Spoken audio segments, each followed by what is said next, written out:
Hi, I'm Tom Hoskyns, editor of Mining Journal. I'm here with Stefan Kreis, Vice President for Finance at Veragold, and Richard Lloyd, CEO of Minexia, and also a board member of Veragold. Stefan, you spoke to us about 6 months ago last time. You told us about your Mina Santa Rosa project in Panama and your innovative financing methods. Clearly a lot has changed in the world with COVID. Maybe you can give us an idea of whether you've been affected and how project development is progressing. Yeah, sure. Hi, Tom. But first, thank you for the invitation again. Yes, how did COVID-19 affect Veragold and the project and the forthcome in it? Effectively, Panama is shut down like most of the other countries throughout the world, so we have been forced to put the drilling program on hold. The drillers haven't been allowed to stay on the site, as well as our workers for the construction. So obviously there is an effect on Veragold. On the production side, we're rescheduling everything right now. Up till today, we don't have a big delay, but nobody knows when Panama will open up, like Europe and all the other states that are affected. So we have to wait effectively till we know for fact when we can start over with the construction work, with the drilling. That's where we stand right now. On the other side, what happened in between is we did a lot of work on the social responsibility stuff. Again, we put new numbers together. We're working on a new 43-101, which was case when we spoke the last time already. There has been significant changes. And besides that, as bad as it sounds, but gold worked pretty much in favor of our bond with a gold price roughly at $1,700, $1,800. So that's great for us. So we're affected, yes, but mostly during the shutdown, we did a lot of work, which we had to do either way.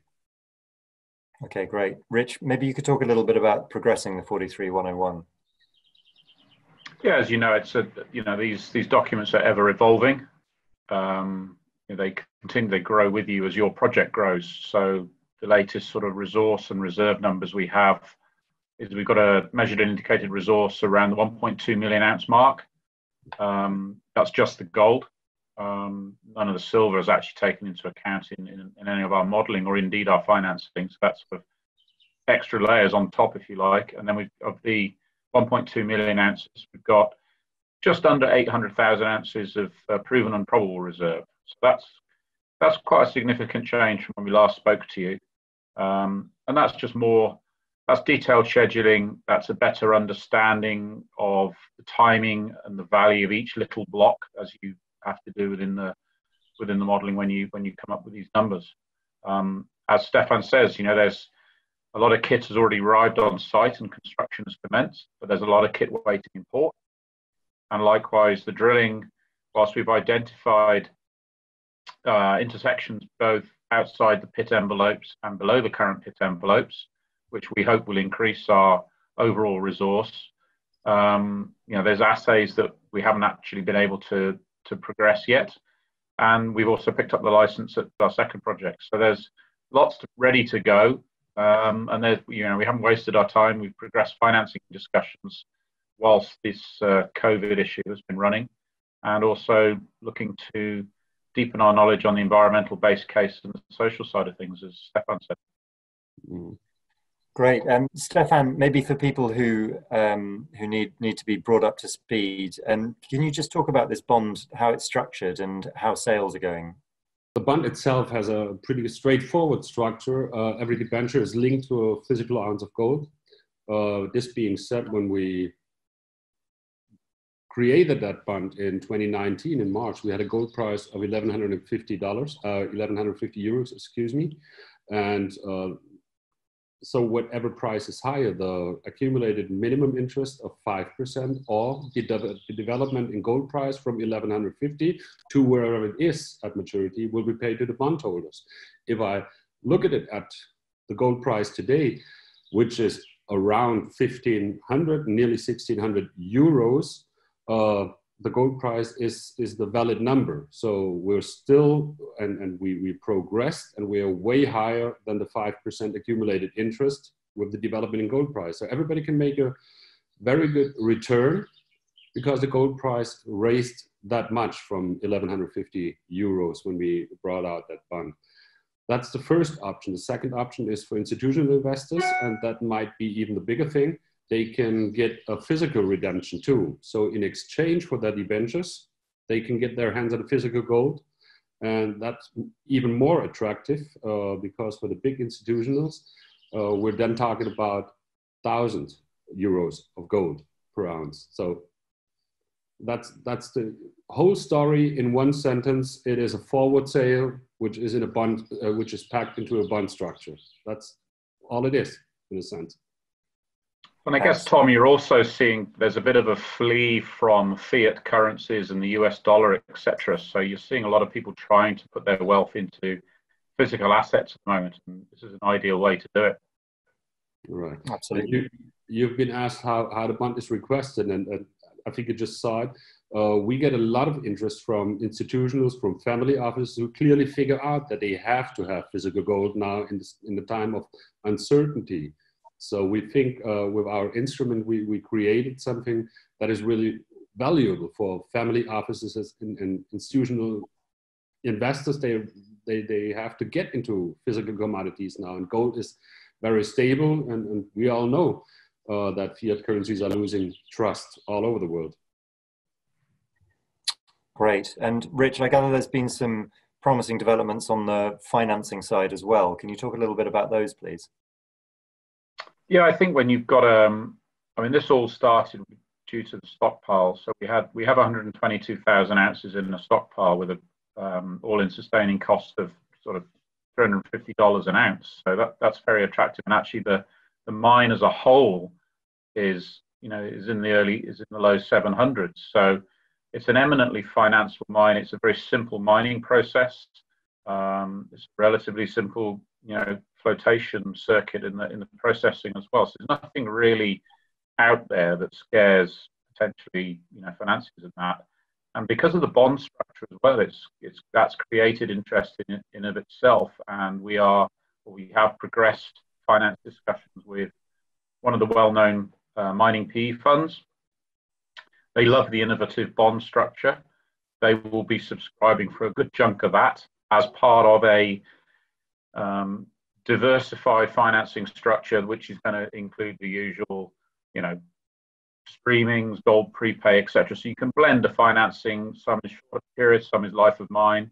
So that's what we're working on at the moment. So whilst the COVID situation may have stalled slightly any project development and drilling, we've been working feverishly on the financing side and on the environmental and the social responsibility side, and making sure we know the due diligence that is required by these financiers.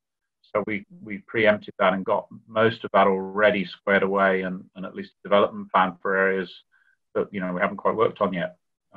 So I guess one of the whilst there's the upside on the COVID-19 has been the gold price for us, and it's benefited the bond, and certainly the bond sales. The one issue we're going to have, and that's the big unknown that Stefan and I are deliberating, is how long is it going to be before consultants can be on site to do the due diligence for example, finance partners. And that's going to be a common theme across the entire industry, not just gold, not just Panama. So it could be iron ore in Australia.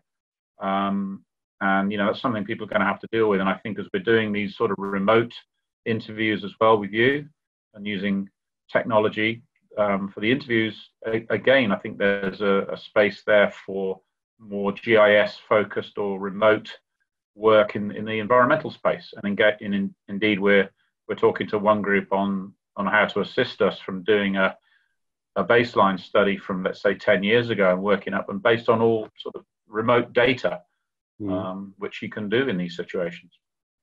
And Stefan, what are going to be the first things on the checklist to do when you can get feet on the ground? The first thing we have to finish, we immediately go on with our drilling program. Reason being is because we have to update the numbers. We have to get the numbers for the 43-101. And we know from the first assays we had at the labs, we know that we got drill cores 100 meters below the former bottom of the pit, still in mineralization. So we have to figure out how much the resource will increase. That would be the very first thing we do. Secondly, we have to get consultants on the side to close the financing. And third, we have to ship the equipment that sits in the United States and in Canada right now to Panama. And we're just waiting for the borders in Panama and in the United States and Canada to open up. That we were able to ship the equipment that is ready, sitting there in the port, to be shipped to Panama, and we can go on with the construction to keep in our planned time frame to get the mine back into production. So there's a very strict plan of what we have to do, and most of it is related to when are the borders open and when can we start. We're prepared. We're sitting here and waiting for the moment that we can push the button and get everything rolling again. Okay, great. And Rich, there's, I mean, we've talked about obviously the gold side, which is the main focus, but there's a silver part of the story as well. Can you tell us about that, please? Yeah, the silver ratios in the pits at the moment, and the work we've done in the reserve, it's about 4.5 to 1 ratio. Obviously, the silver price is a lot lower than gold price, but what we've done is we've not taken that into account in terms of our financing or our cash flow. So, and it's totally unencumbered. So the silver is almost a free carry, if you like, and it accounts for between 5 and 10% of revenue. So that's a bit of upside there. Obviously, Veragold at the moment isn't listed, but there are plans that potentially in 4 years' time we may list the company when we have upward of 2 million ounces in resource. We probably have a couple of projects up and running, and at that point we don't want to be a single asset company. There's enough of those on the exchanges at the moment. And as I mentioned earlier, and Stefan alluded to, we have a second project that's just coming online. We've got all the licensing now, and that's a very high grade gold copper system, about 25 kilometers to the east of Santa Rosa. That was running with a cutoff grade of 3 grams per ton. Most open pits, their average grade is 3 grams per ton. So this one was running with a cutoff of 3, on average about 6, and a top cut of 25 grams per ton gold. So we've got a lot of work to do there as well. There's about 200 holes, 5,000 meters of drilling. A lot of it we need to confirm and double check, and then do our own drilling program on that as well. But that'll be geochemistry and metallurgically is a slightly different system with the copper in there. But that's very exciting, and I think we've got about 6 or 7 brownfield sites as well that we're assessing to see which one we tackle first after that. So that'll be project 3 and 4 as we move forward. We're working already on the next innovative financing structure, because that is the second thing that will come up. So there'll be more to talk about in the future. Okay, great. Well, thank you very much, guys. It sounds like a really exciting next year ahead for you guys. Look forward to catching up in due course. Thank you very much for joining me.